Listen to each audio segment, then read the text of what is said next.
চট্টগ্রামের খাতুনগঞ্জে পাইকারিতে সেঞ্চুরি পেরিয়েছে পেঁয়াজ। যদিও বাজার ভরে গেছে দেশীয় পেঁয়াজে।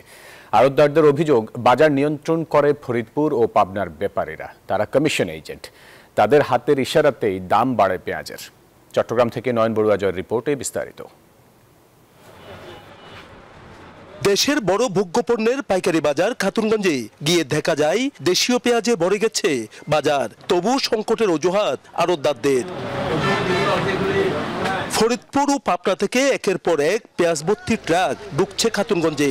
তবু কেন এত দাম প্রশ্ন করতেই আড়তদাররা বলেন, তারা সবাই কমিশন এজেন্ট। খাতুনগঞ্জের পেঁয়াজের বাজার নিয়ন্ত্রণ করে ফরিদপুর ও পাবনার ব্যাপারীরা। তাদের হাতের ইশারায় নাকি বাড়ে দাম। আমাদের ব্যাপারীরা তো আমাদেরকে রেট দেয়, আমরা ওই রেটে বেশি, কিন্তু আমাদের তো কোনো হাত নেই। আমরা যেটা নির্দিষ্ট যে কমিশন, আমরা ওইটাই কমিশনটা পাই।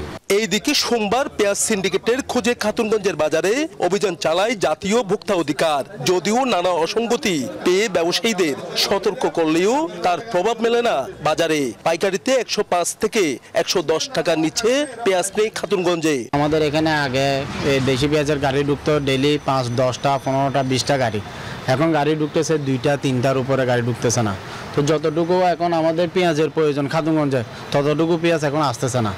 টানা তৃতীয়বার অর্জন করেছে দেশের সেরা সুপার ব্র্যান্ড স্বীকৃতি বসুন্ধরা টিস্যু। খুচরায় আরো বেশি দামে পেঁয়াজ বিক্রিতে হতাশ ক্রেতারা। 75 টাকার পেঁয়াজ হঠাৎ করে 110 টাকা উঠে গেছে। এখন খুচরা বাজারে পেঁয়াজ কিনতে গেলে মাথায় হাত দিতে হয়। হঠাৎ করে বাড়ি যাওয়াতে এখন আমাদের জনগণের জন্য, সবার জন্য একটু কষ্টকর। কারণ এটা তো কল্পনার বাইরেতে এত টাকা দাম বাড়ি যাবে। জাতীয় ভোক্তা অধিকার সংরক্ষণ অধিদপ্তরের উপপরিচালক বলে, পেঁয়াজ নিয়ে কারসাজি করলে কোনো ছাড় নেই।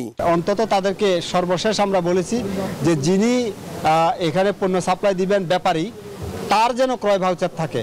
ওনারা একটা যুক্তি দেন যে এই কৃষক থেকে ক্রয় করেন, বিধায় এটা ভাউচার দিতে পারেন না। তবে আমদানি পেঁয়াজ বাজারে ঢুকলেই দেশীয় পেঁয়াজের দাম অর্ধেকে নেমে আসবে বলে মনে করছেন বাজার সংশ্লিষ্টরা। নয়ন বড়ুয়া জয়, নিউজ 24, চট্টগ্রাম।